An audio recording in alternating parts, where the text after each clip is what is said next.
Khagrachari press ক্লাবের নির্বাচিত নতুন কমিটির প্রথম সভা অনুষ্ঠিত। খাগড়াছড়ি প্রেস ক্লাবের নতুন কমিটির প্রথম সভা প্রেস ক্লাবের সম্মেলন কক্ষে অনুষ্ঠিত হয়। জুলাই বিপ্লবের পর অন্তর্বর্তীকালীন প্রেস ক্লাবের কমিটি 3 মাস দায়িত্ব পালন করে। পরবর্তীতে নির্বাচনের মধ্য দিয়ে গণতান্ত্রিক উপায়ে নির্বাচিত নতুন কমিটির প্রথম সভা শনিবার সকাল 11টায় অনুষ্ঠিত হয়। এতে সভাপতিত্ব করেন খাগড়াছড়ি প্রেস ক্লাবের সভাপতি তরুণ কুমার ভট্টাচার্য।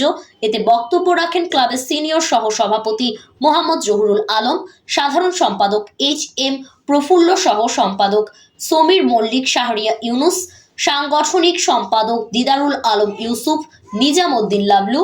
এ সময় বক্তারা জুলাই বিপ্লবের নতুন বাংলাদেশ বিনির্মাণে গুরুত্বপূর্ণ ভূমিকা রাখার উপর গুরুত্ব আরোপ করা হয়। পাশাপাশি সাংবাদিকতার মান মর্যাদা রক্ষার উপরও সকলের প্রতি আহ্বান জানান।